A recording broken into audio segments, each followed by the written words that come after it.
Bonjour, poursuivons avec les noms des médicaments. Dans cette capsule de vidéo, je vais vous parler du nom commercial d'un médicament. Je vous invite à visionner ma dernière vidéo sur les noms d'un médicament. Je vous avais dit qu'un médicament a 3 noms. Un médicament a un nom scientifique ou chimique, un nom générique, puis un nom commercial.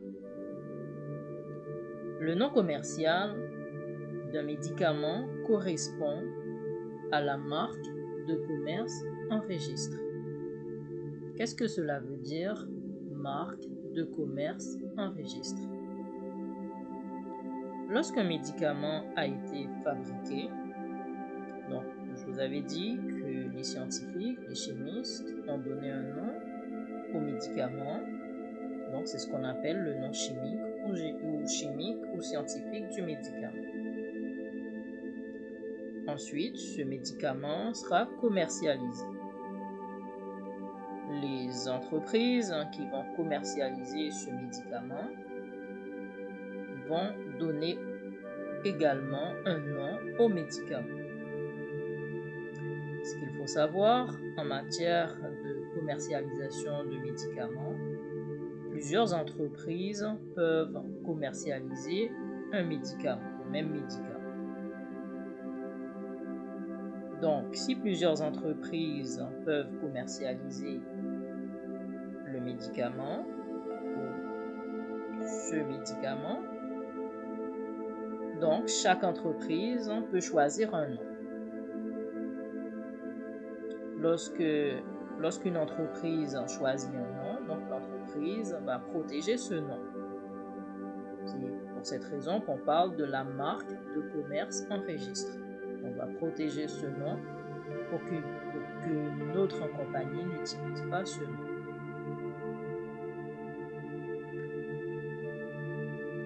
Comment peut-on reconnaître le nom commercial d'un médicament?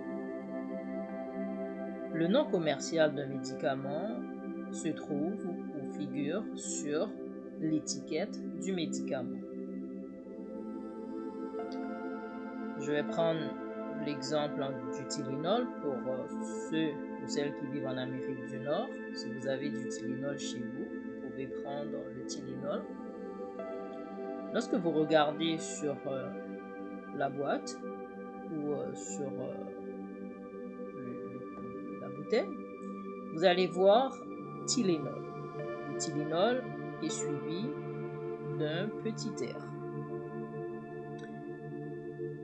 Donc, le nom commercial d'un médicament est toujours suivi d'un symbole. Ce symbole peut être, par exemple, comme le Tylenol, un petit R, TM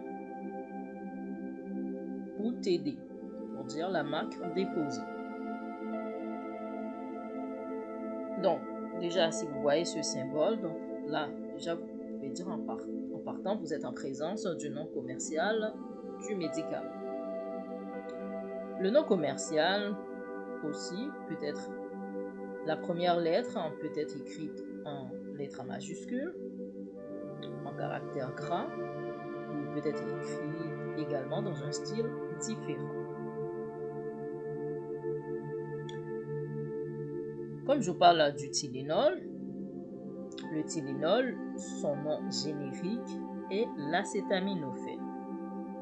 Le Tylenol est le nom commercial, l'acétaminophène est le nom générique. Le nom générique, comme je vous l'avais dit, ne change pas d'une compagnie pharmaceutique à l'autre ou d'un pays à l'autre. Il existe une exception. Lorsque vous allez, ou si vous allez en Europe, plus précisément en France, il est très, très rare, pour ne pas dire que vous n'allez pas trouver du Tylenol. Si vous avez un céphalée ou mal à la tête, vous voulez vous procurer du Tylenol, arrivez à la pharmacie, on va vous proposer du Doliprane. Le Doliprane, qui est l'équivalent du Tylenol, son nom générique est paracétamol. L'exception, c'est que pour ce nom générique, acétaminophène, en Europe, plus précisément en France, on a le paracétamol.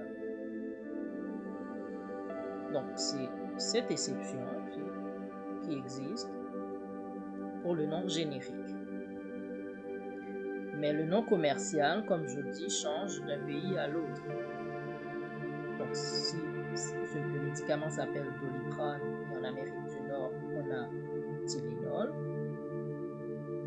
comment peut-on savoir si c'est le même médicament? Il faut regarder la molécule active du médicament ou le principe actif. Quand je parle de molécule active, je parle de ce qui vous soigne dans le médicament. Donc, si la molécule active ou le principe actif est identique, le médicament aura le même effet, qu'il soit Tylenol ou Doliprane. Donc, ce qu'il faut retenir, il faut retenir que le nom commercial peut être différent d'une compagnie pharmaceutique à l'autre, d'un pays à l'autre. Dans des pays tropicaux, le nom commercial peut être même un nom exotique.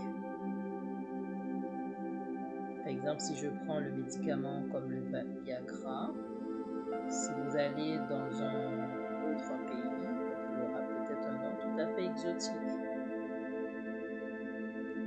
Donc, ce qu'il faut retenir, le nom commercial change d'une compagnie pharmaceutique à l'autre, d'un pays à l'autre.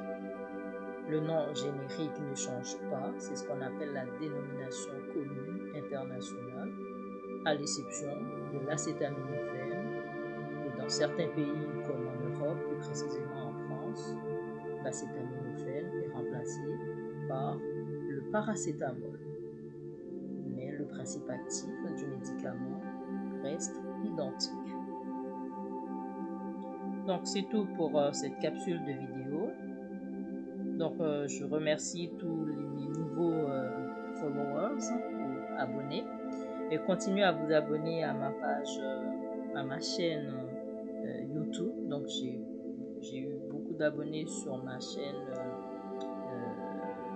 à ma page, je veux dire Facebook. Mais continuez à vous abonner à ma chaîne YouTube et aussi activer la cloche de notification pour être informé lorsque je vais publier une nouvelle vidéo. Bye.